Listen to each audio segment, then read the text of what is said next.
Bonjour à tous. Bonjour, bonjour. Bonjour Loïc, bonjour à tous, bonjour Xavier. Alors, bienvenue. Donc aujourd'hui, je suis très heureux d'animer ce webinaire avec Yvan et Xavier de la société Naobi. Donc ensemble, aujourd'hui, on va voir comment animer efficacement une rétrospective et définir les enjeux pour l'année à venir. Alors, ce que je vous propose, c'est de rejoindre une session Bcast. Donc, pour ce faire, je vais changer de slide. Et il va falloir rejoindre l'URL bcast.live et entrer le code session 956 853. Ou bien, vous pouvez toujours prendre votre mobile aussi pour suivre depuis votre mobile la session Bcast en scannant le QR code que vous avez normalement au milieu de l'écran. Donc, on va vous laisser un peu de temps pour rejoindre la session Bcast. Voilà, et pour scanner, on vous rappelle qu'avec votre smartphone, c'est vraiment tout simple. Vous n'avez plus qu'à démarrer l'application photo-vidéo. Ça doit suffire et il doit reconnaître très rapidement le QR code et afficher un petit bouton pour rejoindre et ouvrir dans le navigateur Internet directement le lien pour rentrer dans la session. Et si ce n'est pas le cas, vous avez aussi le lien Internet avec le code session. Ouais. Si ça ne marchait pas avec le QR code, c'est ça.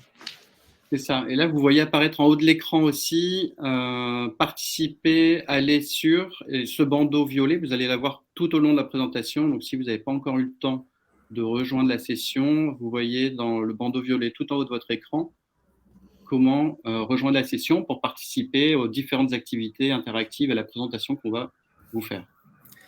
Voilà, n'oubliez pas de mettre votre nom d'utilisateur en premier. Il vous demande ça, de mettre le nom d'utilisateur en arrivant dans la session.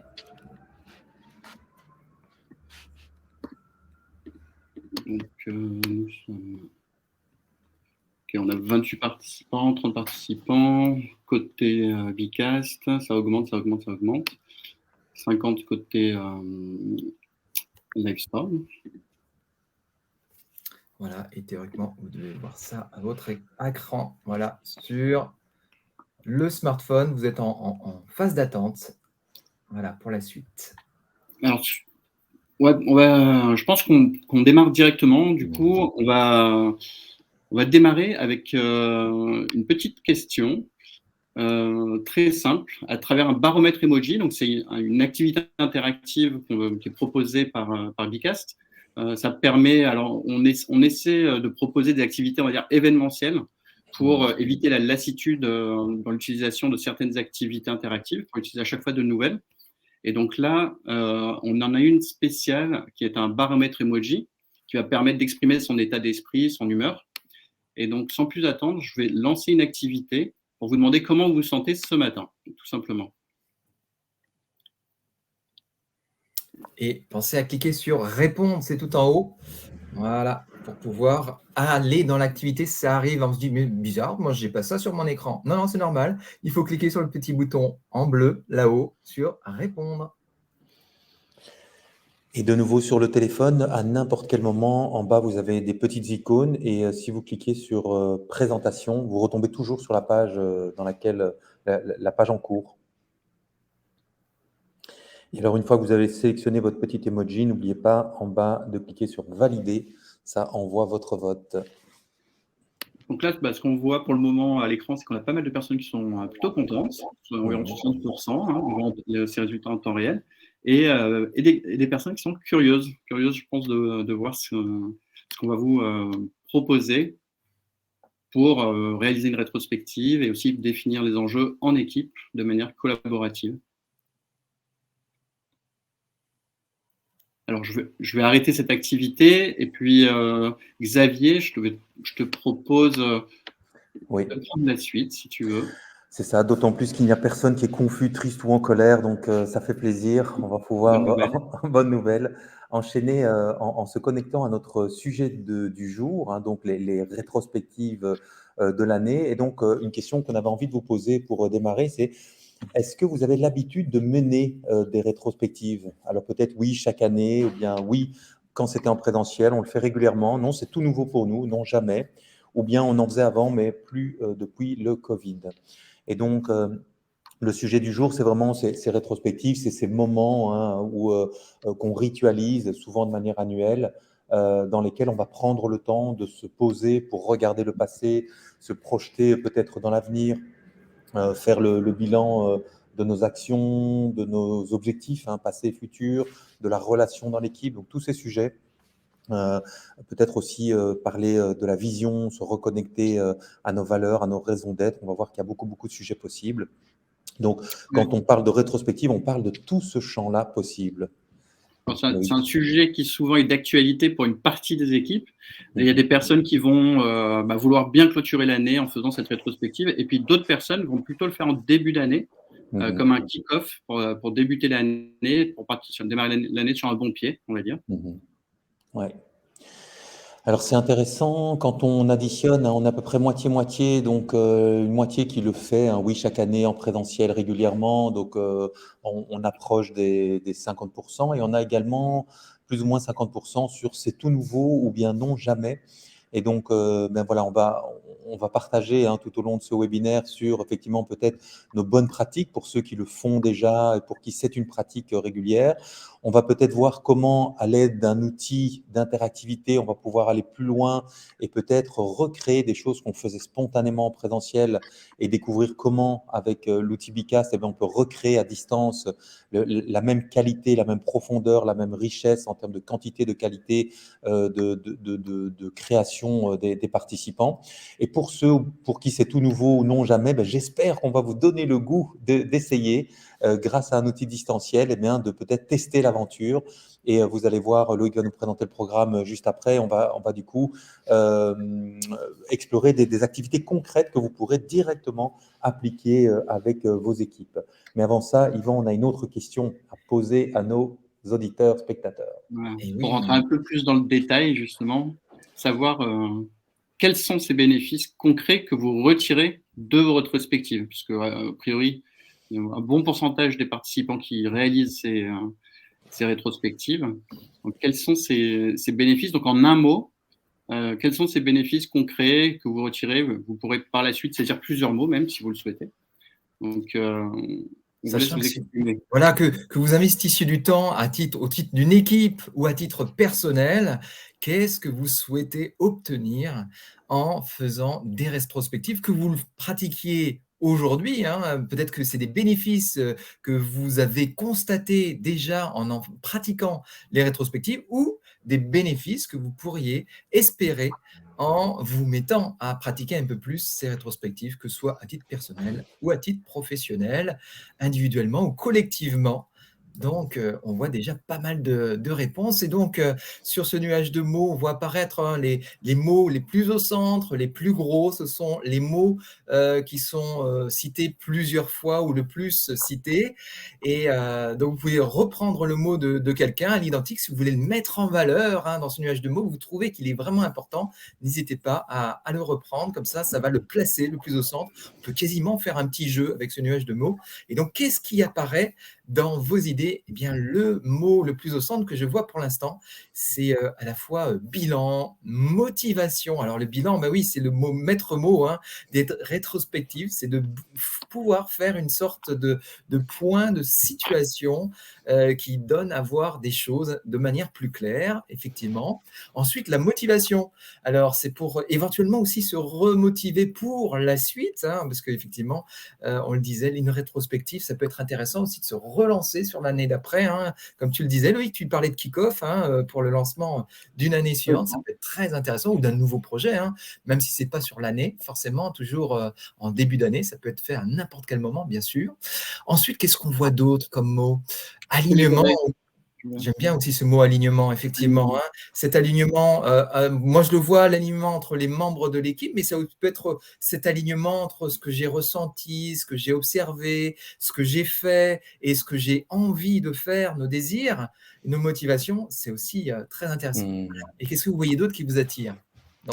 Dans l'alignement, on peut aussi avoir l'alignement entre ce qu'on avait imaginé, les actions réelles qu'on a mis en place et nos objectifs dans le futur. Voilà, voir si on est bien toujours centré sur des objectifs communs tous ensemble. Ouais. J'aime bien la célébration. Voilà, ouais, Loïc.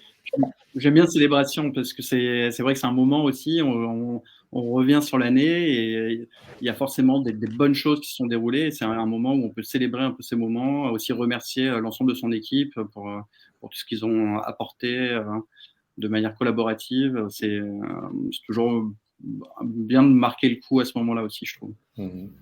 Ouais. Tout à fait. Et le mot projection aussi, c'est sympa. Célébration, super, ouais. Engagement. Et pourquoi pas team buildings, oui, tout à fait. Des rétrospectives, ça peut servir, les team buildings. En général, ce n'est pas du tout la seule activité d'un team building, mais ça peut faire partie d'une des grandes parties, effectivement, d'une grande étape avant de se lancer, effectivement, sur comment on va remettre de la cohésion dans l'équipe et s'amuser ensemble. Effectivement, faire le bilan de ce qui s'est passé avant, c'est très intéressant. Allez, Loïc, je te laisse la main. Oui, très bien.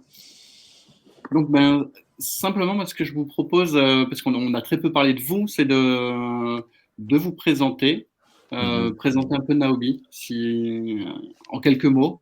Oui. Alors, Nobi, donc en fait, on est une agence digitale donc, et présentielle. Donc, nos métiers, c'est autour du développement des compétences avec vraiment un focus fort sur tout ce qui va engager, motiver les participants, les apprenants, grâce entre autres au ressort de la ludopédagogie d'une part et de toutes les modalités hybrides d'autre part. Et donc, du coup, c'est très cohérent pour nous de nous retrouver avec toi, Loïc, et avec l'équipe de Bicast, où effectivement, on adore ce genre d'outil qui va être effectivement un outil hybride au service de l'engagement, de la motivation, de la ludopédagogie. Donc, on intervient sur vraiment pas mal de thématiques comme le management, beaucoup de formation de formateurs, tous les sujets qu'on va retrouver dans le monde de l'entreprise aujourd'hui. Un fort focus aussi sur tout ce qui est travail à distance, management à distance et aujourd'hui le travail hybride. Et donc, on est franco-belge, donc on a Yvan est à Paris, en région parisienne, et moi je suis ici en Belgique. Et donc, voilà, on est une équipe d'environ 50 collaborateurs sur toutes les thématiques, aussi bien digitales, synchrone, asynchrone que le présentiel. Et donc, du coup, j'en profite pour encore te remercier pour cette belle invitation où on va pouvoir peut-être partager un peu nos pratiques au quotidien de notre utilisation de Bicast dans ce contexte des modalités hybrides et ludopédagogiques. Parfait, merci beaucoup pour cette petite présentation. Et du coup, aujourd'hui, juste pour rappel, donc maintenant, on va voir ça en deux parties.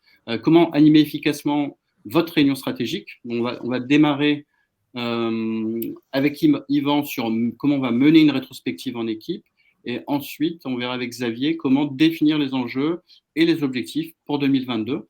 Et cela de manière collaborative. Donc, écoute, Yvan, je te propose de prendre la suite.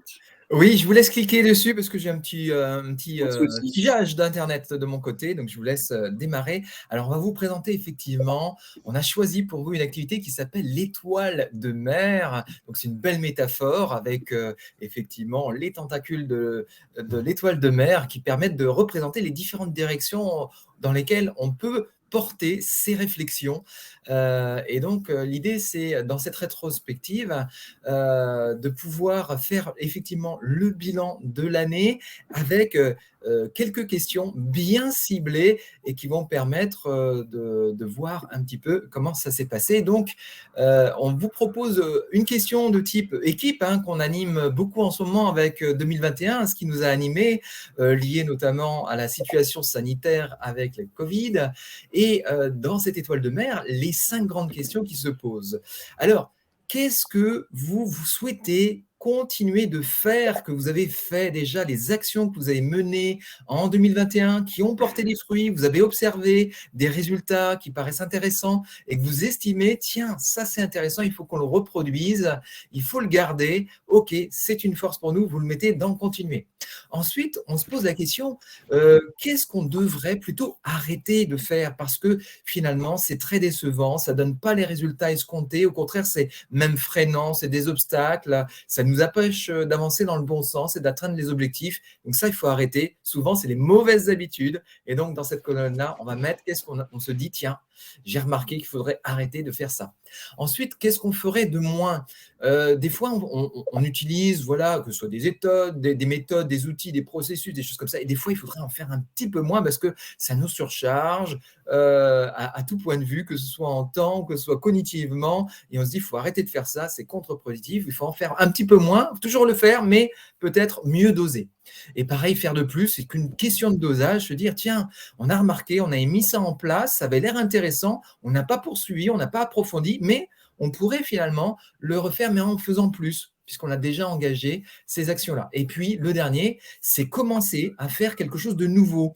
Donc, introduire un changement, quelque chose pour lequel on va attendre finalement un nouveau résultat, un nouveau bénéfice et oser se lancer avec des nouvelles compétences ou des nouvelles actions, tout simplement, que vous n'avez pas encore tenté. Par exemple, si vous n'avez jamais fait de rétrospective et si vous commenciez en 2022 à faire des rétrospectives avec des outils digitaux, que ce soit Bicast ou que ce soit d'autres outils, on peut le faire d'autres manières, mais Bicast, c'est vrai, c'est pratique parce qu'effectivement, on a le tableau qui est direct et qui permet de comparer l'ensemble des idées de chacun, tout ça de manière très organisée, très visuelle. Et donc, on va commencer à lire un petit peu ce que vous avez proposé comme idée. Et alors, peut-être juste, Yvan, préciser, quand on envoie une idée, vous avez, pour la placer dans la bonne colonne, vous avez un petit onglet catégorie et qui vous permet de choisir dans quelle colonne vous voulez placer votre idée. Sinon, par défaut, elle est placée dans votre bloc-notes. Et donc, une fois qu'elle est dans votre bloc-notes, vous pouvez la déplacer dans une des colonnes. L'option bloc-notes par défaut, c'est pour permettre à chacun de réfléchir d'abord individuellement, sans être influencé par les autres, et puis de déplacer. Ici, comme on est assez nombreux, on peut directement tout mettre dans les colonnes, sans passer par le bloc-notes. Et après, on peut déplacer d'une colonne à l'autre si on ne l'a pas placé au bon endroit. Par un simple drag and drop, on peut faire ça. Et vous avez vu que vous pouvez même sélectionner des images, aller choisir des images, même rechercher des images directement pour pouvoir la placer sur le tableau. Donc, ça peut être un tableau très visuel, très intéressant de ce point de vue-là. Et des images inspirantes, justement, sur ce que vous voudriez faire et qui peuvent symboliser aussi les choses. Ça peut être particulièrement utile aussi pour avoir ce côté métaphorique et visuel sur votre tableau. En tout cas, je vois qu'il y a beaucoup faire moins de visio. En tout cas, faire des visios plus efficaces, je pense que tout le monde a ça en tête, avec des rôles bien définis, avec des activités justement interactives, etc. Ouais. Je vois que ça revient beaucoup dans les idées. Et je ne sais pas ce que tu avais prévu de dire, Yvan, mais il y a aussi, je pense, quelque chose qui est intéressant, c'est une fois qu'on a avancé sur ce bilan, aussi de pouvoir faire des votes. C'est une chose qu'on peut faire pour dire, par exemple, on invite les gens à voter pour, imaginons que faire plus de, ce ne soit pas réalisable parce qu'on est vraiment trop de propositions.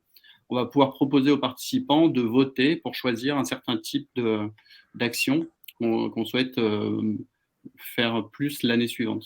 C'est aussi une fonctionnalité qui est assez intéressante. Ouais. On peut le tester d'ailleurs ici, je pense. On pourrait le tester rapidement. Ouais. Voilà. Et même montrer l'arrière-boutique. Je vous laisse montrer l'arrière-boutique par rapport à l'enclenchement du vote, ou alors c'est déjà fait, peut-être. Je peux montrer, Xavier, comme tu veux. Oui, voilà, je suis dessus. Donc, en fait, quand on est effectivement animateur, on voit qu'on a des boutons ici qui permettent, sans quitter l'écran de projection, de passer au vote. Et peut-être qu'on le montrera après, mais donc j'ai un second onglet ici où on voit l'interface admin et on voit effectivement qu'on a des options qui nous permettent en fait d'éditer et d'avoir des choix sur les catégories. Est-ce qu'on veut mettre un chronomètre? Est-ce que ici, par exemple, on va activer le vote? Est-ce qu'on va faire des points ou simplement des likes? Alors, par exemple, ici, je vais les passer avec des likes. Je vais enregistrer. Et donc, si je reviens sur mon écran de projection, donc là, je vous le montre parce qu'on veut vous montrer un peu ce qu'il y a derrière. Pardon pour l'ambulance qui passe. Mais du coup, quand je suis animateur, je n'ai qu'un seul écran sur lequel tout va se passer et je vois que de mon écran de projection, eh bien, je peux passer au vote.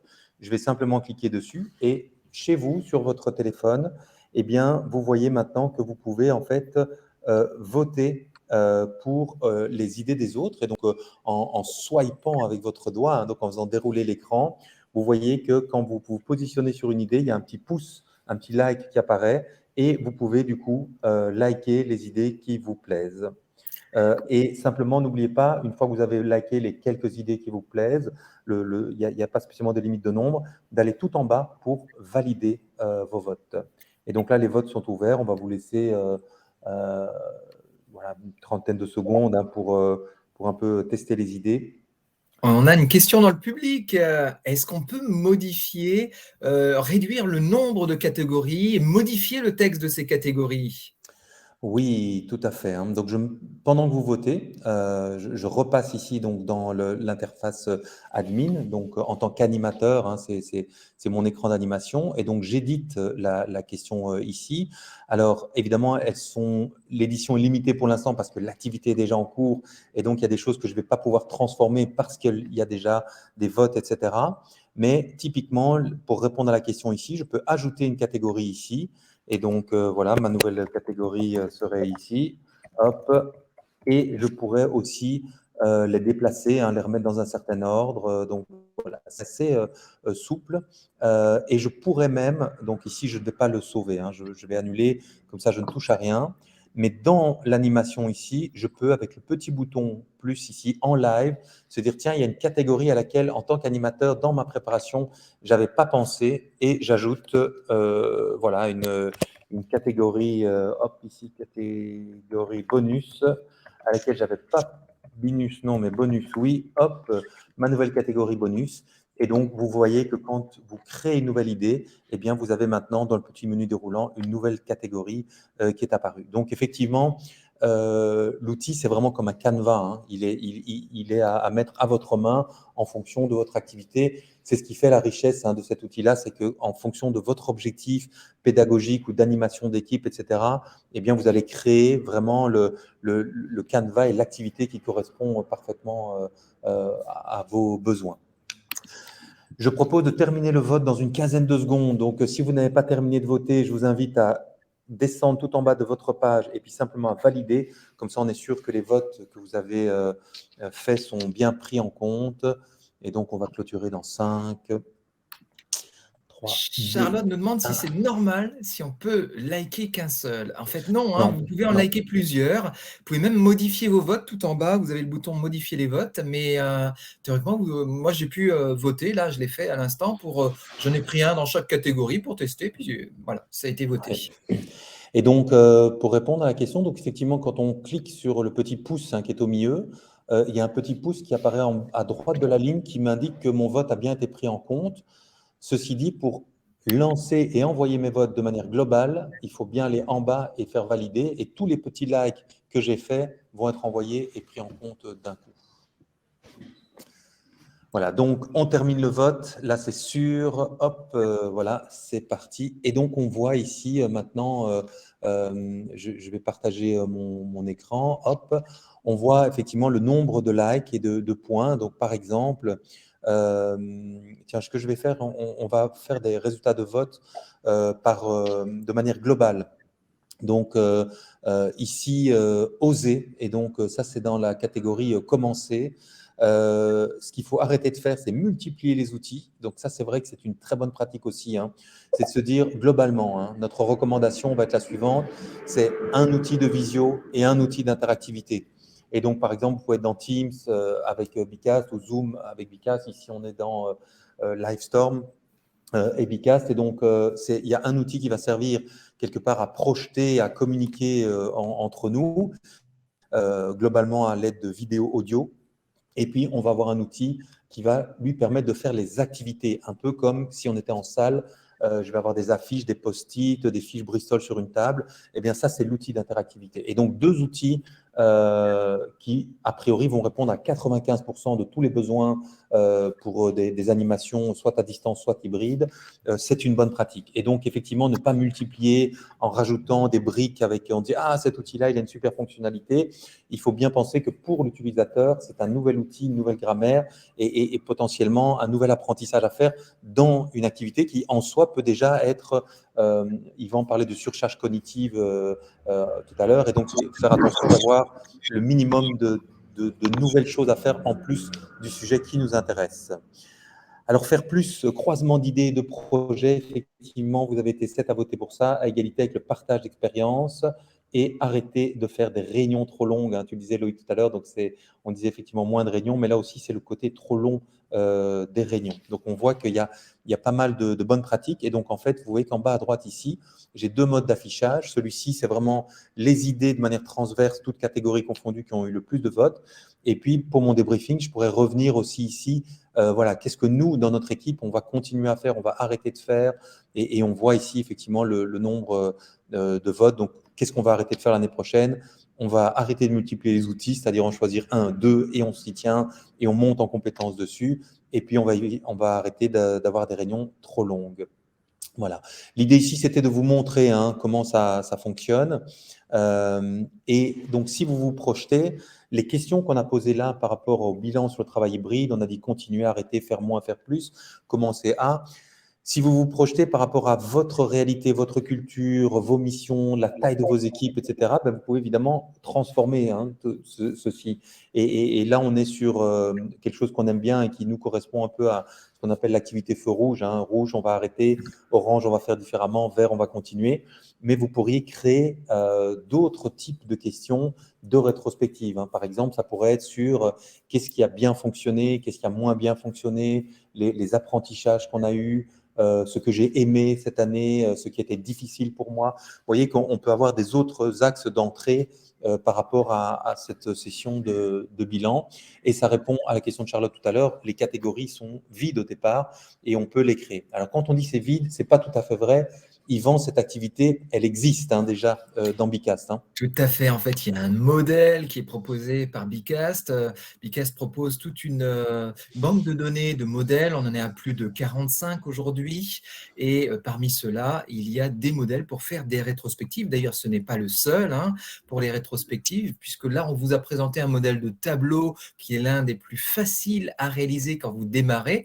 Mais en fait, vous avez des modèles qui sont aussi avec l'outil Canva, la fonctionnalité Canva de tableau virtuel, on peut disposer. On a celui-là qui est présenté, qui est une forme métaphorique qui s'appelle le speedboat et qui nous permet en quatre zones de pouvoir voir qu'est-ce qui a freiné en 2021 notre bateau pour atteindre l'objectif qui est l'île, qu'est-ce qui nous a propulsé, quels ont été les moteurs pour nous amener vers l'île, voilà, quels ont été les obstacles, les récifs qui sont au bord de l'île, qui étaient dangereux et qu'on a réussi à éviter ou pas en équipe. Donc, vous voyez, la métaphore est très sympa visuellement aussi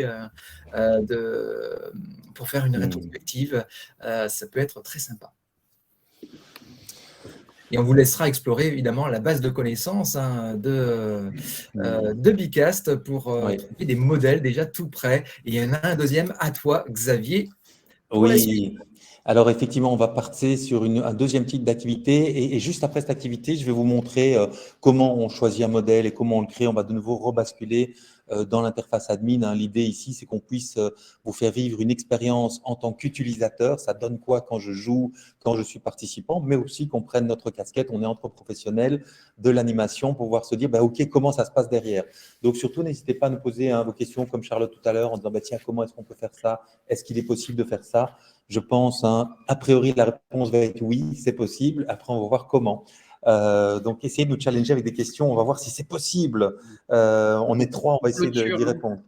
On clôture la partie rétrospective. Et donc là, maintenant, on entre vraiment dans la partie comment je vais en équipe fixer les enjeux pour l'année à venir, notamment avec cette activité-là que tu peux nous présenter, Xavier.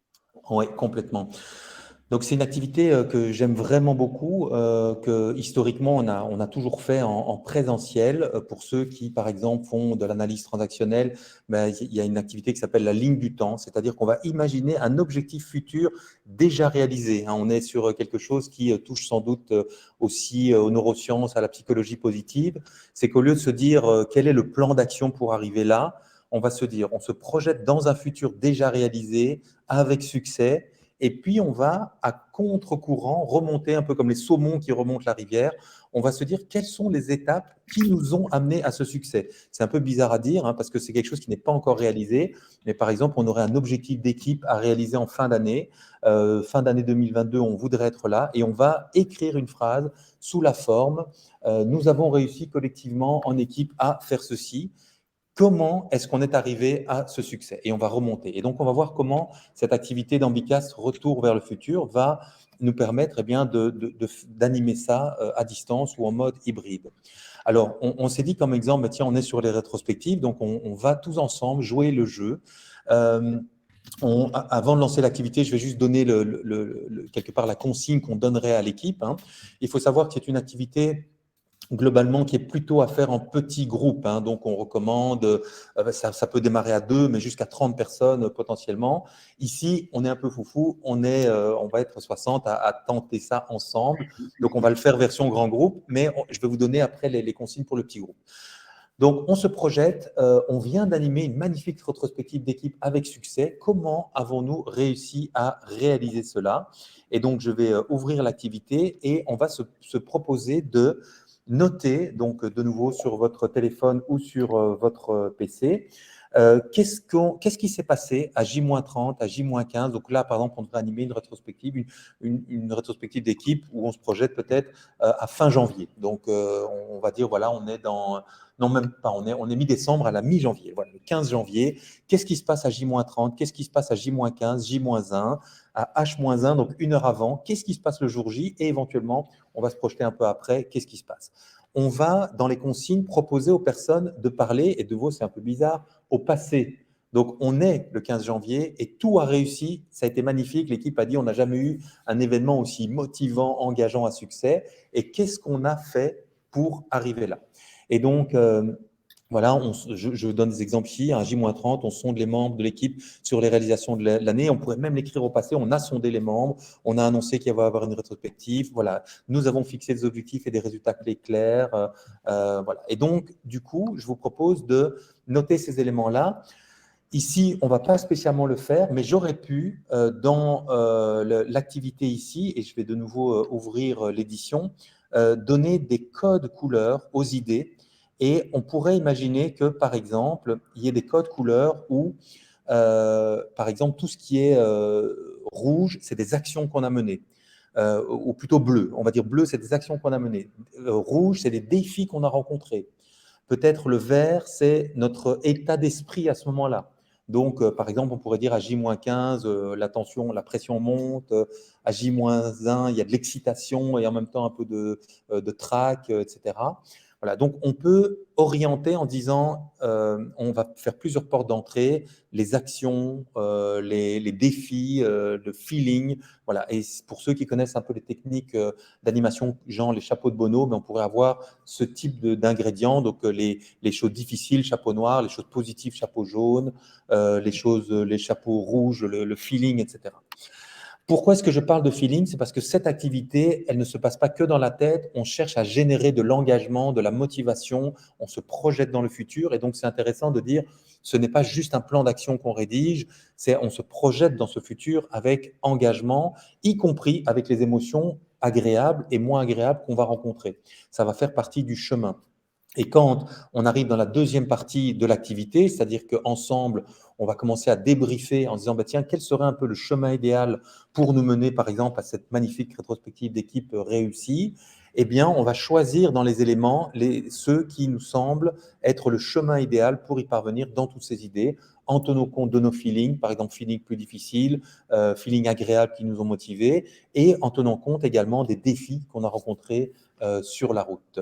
Et après, effectivement, je vois même des petites images, un petit sapin pour célébrer l'événement réussi. Donc, une clé pour cette activité-là, c'est d'embarquer pas uniquement sur l'aspect trop opérationnel plan d'action, même si c'est le livrable final, mais de prendre en compte toute la dimension humaine qu'on va avoir dans cette activité. Quand on l'a fait en physique, avec des équipes, en fait, ça se passe comment? On fait une ligne du temps sur le sol et on invite les gens à avancer et à mettre des petits cartons au sol et ça provoque parfois même des émotions. Voilà, on est face à un défi, on voit que c'est compliqué, on a le plaisir d'avoir surmonté le défi, etc.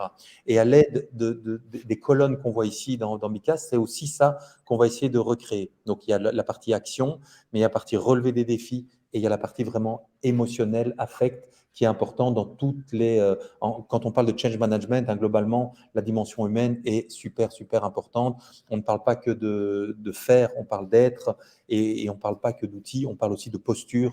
Donc, c'est vraiment toutes ces dimensions-là qu'on essaye de recréer avec cet outil. Donc, l'outil le permet, la posture d'animation, évidemment, est très importante aussi. Alors ici, j'ajoute une Loïc. petite chose, Xavier. Moi, ce que j'aime bien quand on fait ça en équipe, c'est ça permet de vraiment s'assurer qu'on va rien oublier pour faire en sorte que on passe par tous les points identifiés et que ce chemin soit on va dire, construit le mieux possible pour atteindre l'objectif. Et ça, c'est de faire ça en équipe. En plus, c'est très engageant pour tout le monde. Puisque chacun a participé à la construction de ce plan. Donc, c'est un gros Complètement. Plus. Et pour aller dans ton sens, donc on peut imaginer ici, on a toute une série d'éléments. Je vais prendre juste la colonne de H-1, tout le monde est présent, la motivation de l'équipe, l'implication. On a juste les derniers détails. On a mobilisé l'équipe 1 heure avant, ça va être génial, l'année a été réussie. J'aime beaucoup tout ce que vous mettez là, des exercices de détente pour ne pas stresser. Et on pourrait imaginer qu'à partir de toutes ces idées, on puisse maintenant travailler en sous-groupe. Et donc, si on est dans Teams, par exemple, ou dans Zoom, on va créer des équipes. Et en équipe, on a tous ce tableau devant nous et on va faire une proposition de parcours idéal en disant, OK, comment maintenant on va faire un plan d'action en équipe qu'on va après proposer en plénière. Donc, l'idée, c'est qu'ici, on a créé de la quantité d'informations, de la diversité aussi. On pourrait, comme on l'a fait tout à l'heure, on ne va pas le faire maintenant pour une question de temps, parce que vous l'avez compris, mais ça pourrait être intéressant comme phase intermédiaire de passer au vote. Donc, par exemple, ici, si je reprends mon écran, j'ai le petit bouton passer au vote et on pourrait déjà hiérarchiser les idées en se disant, tiens, j'y avais pas pensé, mais l'exercice de détente pour pas stresser ou le check des idées réalisées, super, en fait, ça a pas mal de votes, ça va remonter. Et puis, du coup, on peut aller plus loin encore avec le travail en sous-groupe dans lequel chacun va faire une présentation et une restitution qu'on va faire en plénière. Ici, on vous a montré une version avec le mode tableau. Et donc, je vous avais dit tout à l'heure, on bascule dans l'admin ici. Et donc, là, vous voyez, donc je suis dans la partie back-office animateur. Et vous voyez qu'ici, eh bien, je peux ajouter un slide. Et donc, je vais ajouter un nouveau slide. Et donc, dans les modèles ici, j'ai des filtres. Je pourrais être dans comment on va fixer des objectifs, comment est-ce qu'on va, par exemple, explorer et réfléchir ensemble, etc. Donc, je peux trouver, appliquer les filtres et trouver les modèles. Et donc, ici, alors je vais retourner autrement. Je sais qu'elle s'appelle Retour vers le futur. Et donc, je vais aller dans Futur ici. Hop. Je dois effacer mes filtres. Oui, complètement. Réinitialiser, merci beaucoup. Tchac, voilà. Et donc, si je mets parmi tous les modèles, je mets Retour vers le futur. Ici, je vais importer. D'abord, je pourrais ici, je vais vous montrer le détail. Tout ce que je viens de dire se retrouve là. C'est hyper bien fait, sincèrement. Et donc, c'est mon métier de donner des consignes, de faire de l'animation. Et sincèrement, la manière dont c'est rédigé, hyper opérationnel avec les variantes, les suggestions. Donc, sincèrement, c'est pas du blabla. Je vous conseille vraiment d'aller voir ces fiches-là. Ce sont des vrais supports à l'animation, pas uniquement sur l'outil, mais vraiment sur tout, les consignes, la posture, etc. Je reviens dessus. J'ai sélectionné mon activité Retour vers le futur. Je l'importe et nous venons de faire le tableau. Je pourrais le faire sous forme de Canva, plus visuel, etc. Pourquoi on n'a pas fait Canva ici? Parce que Canva a une sorte de limite en termes de nombre, et là, peu importe l'outil, qu'on soit sur Bicas, un autre outil, dès qu'on est sur quelque chose qui ressemble à un tableau blanc, etc., on va essayer de ne pas… il ne faut pas être 50 dessus, ça ne sert à rien. Et donc ici, vous voyez, je vais l'agrandir un petit peu, hein, donc mon tableau, on a des dates avec voilà, des mois, etc.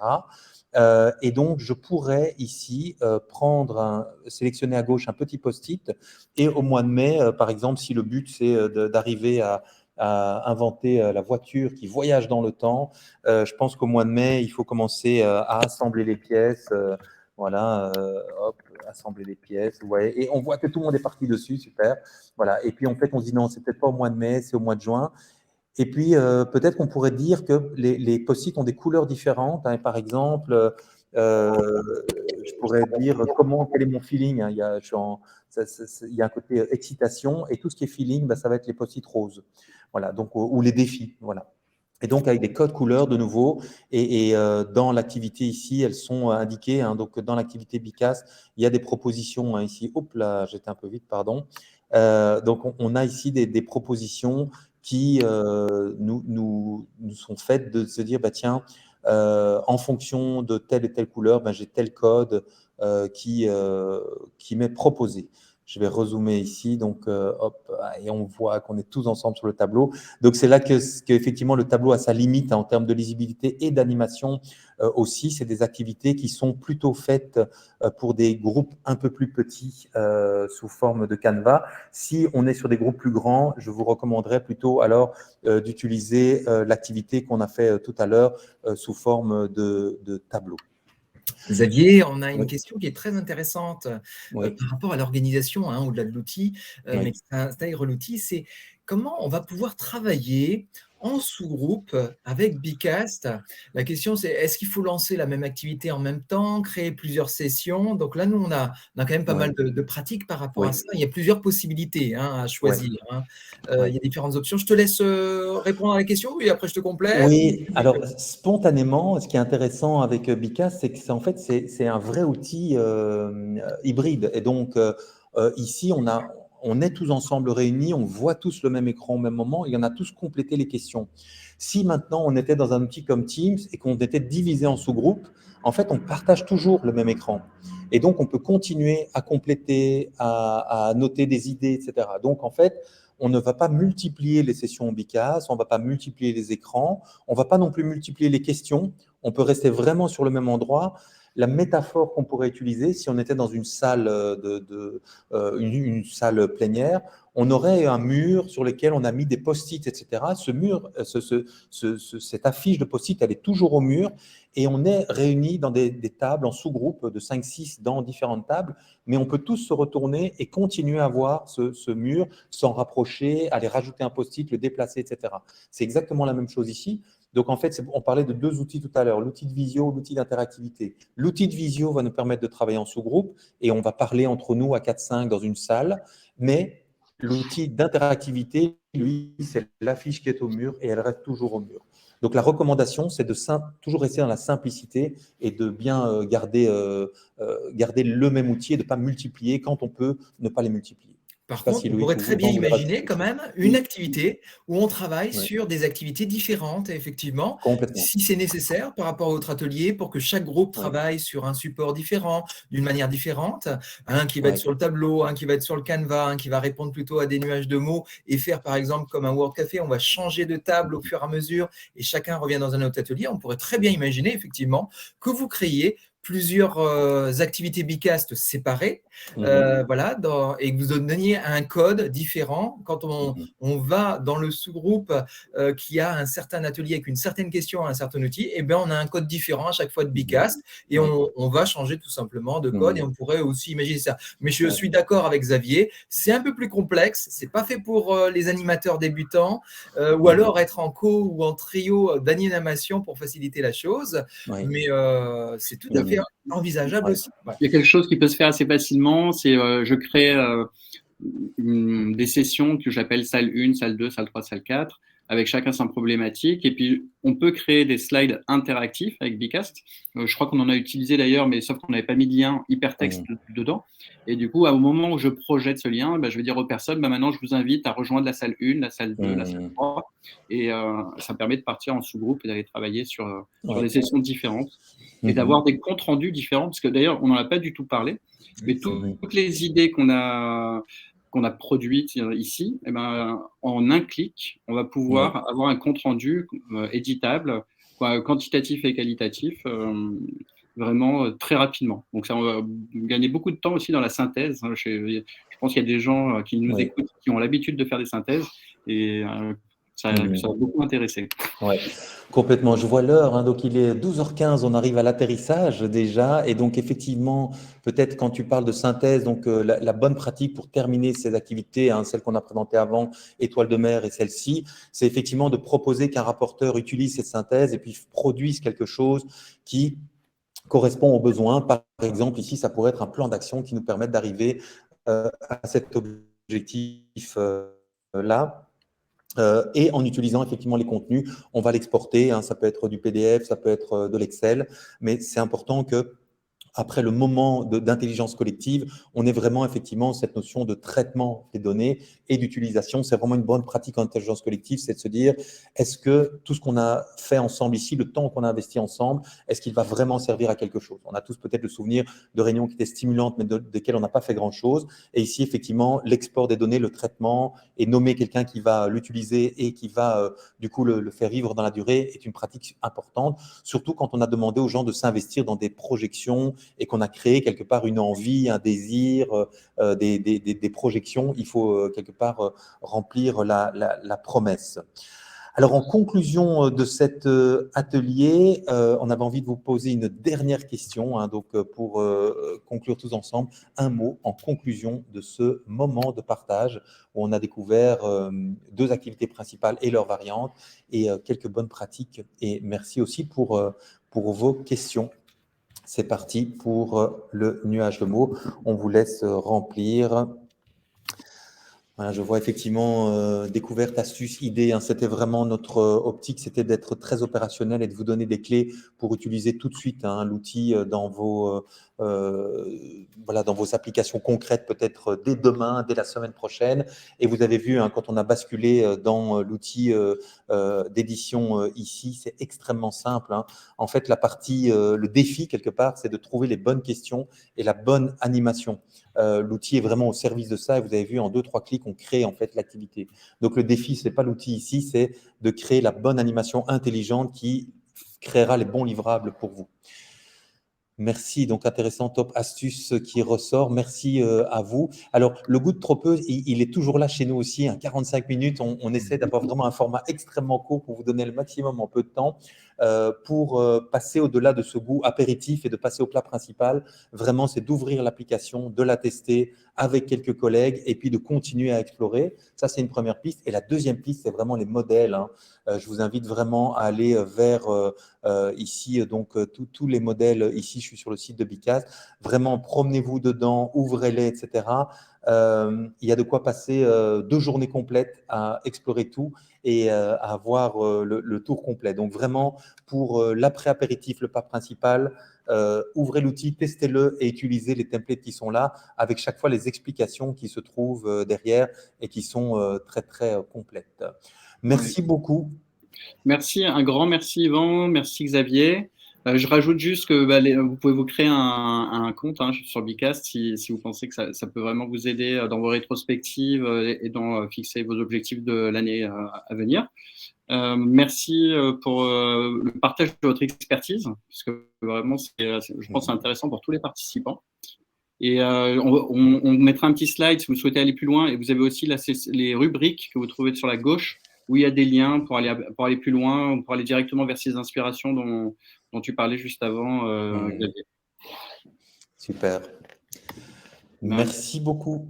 Et on est donc on laisse Julie clôturer la session. À très bientôt.